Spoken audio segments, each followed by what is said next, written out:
इतने गधे कहां से आ गए? इक्तिसादी सर्वे रिपोर्ट के दादोशुमार में गधे बेशुमार। एक साल में गधे 1 लाख बढ़े। 54 लाख से आबादी 55 लाख कर ली।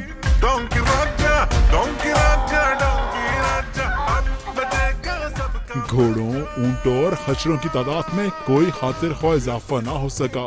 भैंसों ने भी आबादी खासी बढ़ा ली। 4 करोड़ से बढ़कर 4 करोड़ 12 लाख हो चुकी।